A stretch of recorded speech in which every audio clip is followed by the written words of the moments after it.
Good morning. This is Sentinel's RV Astar GCR Daily Brief. Your daily read on the dinar, the dong, and the whole global currency reset. I'm Truman, and it's Thursday, July 2nd. Yesterday morning, we were all circling July 1st. Word going around was that things would pop for the dinar by the 1st. A rate announcement from the Central Bank of Iraq, maybe even notifications for the people holding currencies. So let's do what we do every morning. Take a breath, see where we actually stand, and figure out what we're watching from here. Yesterday's big hope was July 1st, and here we are on the 2nd. The 1st came and went quietly. No rate change out of Baghdad that we can see, no flood of appointment emails. Nobody saying it can't still happen.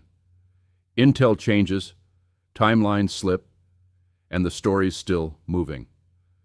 But the headline call for yesterday didn't land. So we hold it loosely and we look forward. What we are watching now? Iraq's parliament came back from recess on July 1st. That part happened.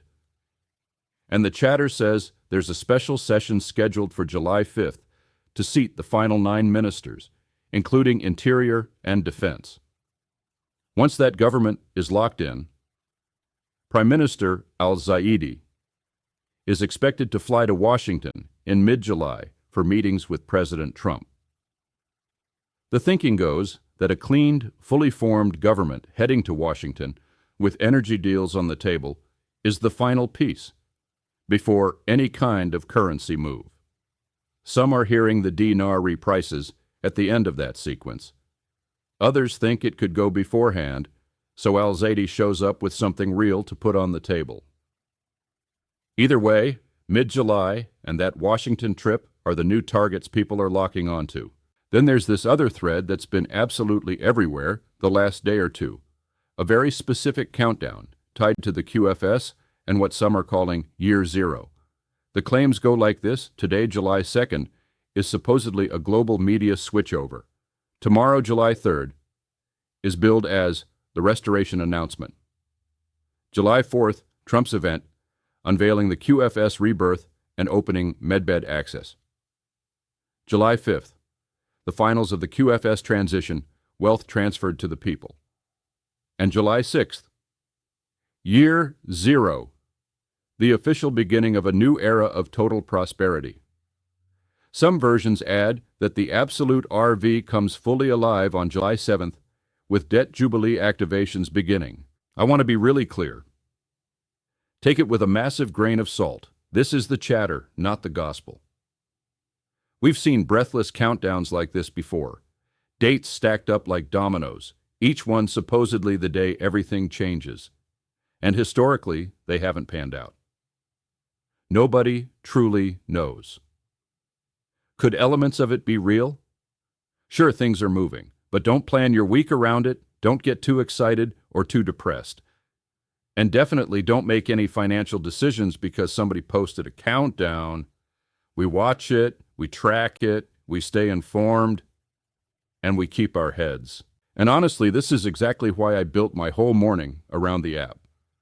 Everything we just talked about, the July 5th Parliament session, the Washington trip, the QFS countdown claims, it's already there.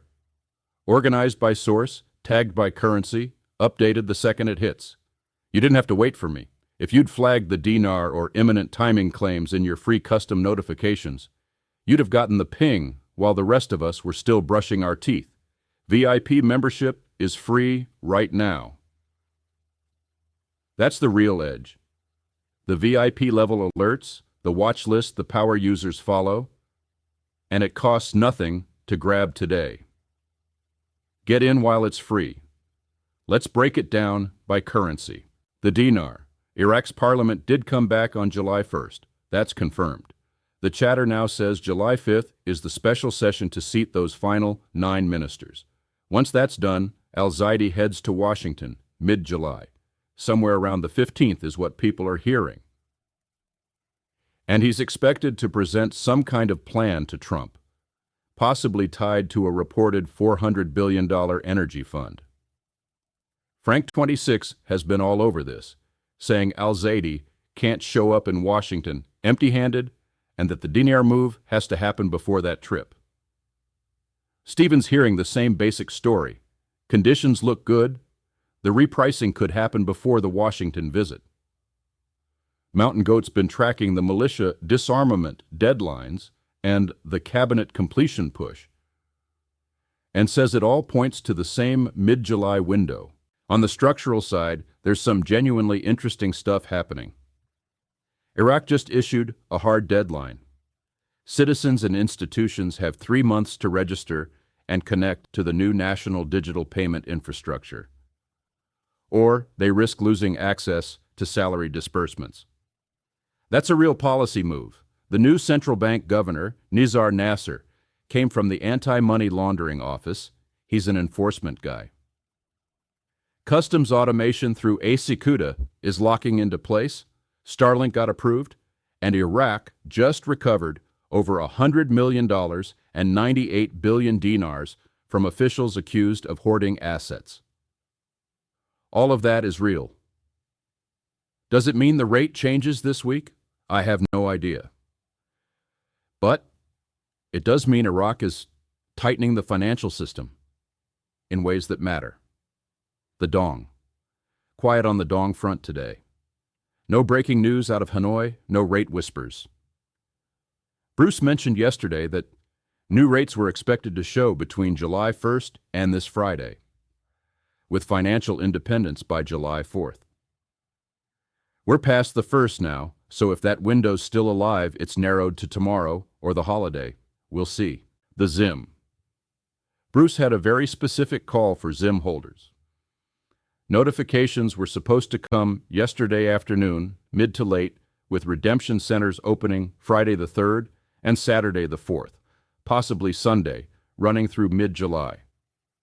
He also said ZIM holders with medical need should get a MedBed appointment notification within 5 or 6 days of their exchange. Well, yesterday afternoon came and went. No wave of emails that we've seen. It's not that it can't still happen. It's that we were given a specific window and it didn't.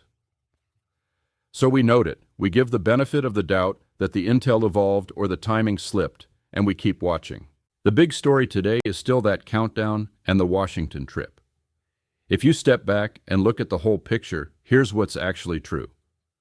Iraq's government is forming. There's a real trip to Washington on the books for mid-July, and there's a ton of structural tightening, digital payment mandates, a new anti-money laundering governor, asset recovery operations happening right now. That's the foundation. On top of that, you've got a very loud, very specific set of claims about QFS countdowns, year zero, debt jubilee, all of it dropping between now and the weekend. Could some version of it be real? Maybe. I genuinely don't know. But I do know we've heard this weekend and by the 4th 100 times. And historically, it hasn't landed the way people hoped. So here's what I'd watch for, July 5th and that parliamentary session. If Iraq seats those final ministers, it's a real step, and it keeps the mid-July Washington trip on the rails. If the session gets postponed or the ministers don't get confirmed, that's a different story. On the QFS countdown side, if you start seeing actual verifiable shifts tomorrow or the next day, media changes, official announcements, anything you can independently confirm, then okay, maybe there's something there. But if July 3rd, 4th, 5th roll by and it's business as usual, don't be surprised. And don't lose heart. The intel changes all the time. Nobody's got a crystal ball. We stay hopeful and we stay smart. I've circled 100 dates on my calendar like a kid before Christmas. And I've learned to hold every single one of them loosely. It doesn't mean nothing's happening. It just means we take it one day at a time. We watch the real structural moves and we don't get swept away by the breathless stuff. Here's my honest take for the day ahead. Watch for any news out of Baghdad about that July 5th session. Keep an eye on whether the QFS countdown claims start producing anything you can actually verify. And if you're holding currencies, just breathe. We've been here before, we'll keep tracking it, and when something real breaks, you'll know. That's it for today's brief. I'm Truman Vale. Thank you for starting your morning here. If you want to track all of this yourself, any hour you want it, head over to GCRSentinel.com and grab the free app. Download it straight from the site. It's not in the app stores yet, but it's coming soon. Once you're in, you can set up free custom notifications for exactly the gurus, currencies, and claim types you care about. And the second something drops, it's on your phone. VIP membership is free right now. Seriously, grab it while it is. And VIP member Q&A is coming soon, where you'll be able to send in your questions, and I'll answer them right here on the show. We'll be back tomorrow morning. Until then, stay hopeful, stay grounded, and I'll see you in the morning.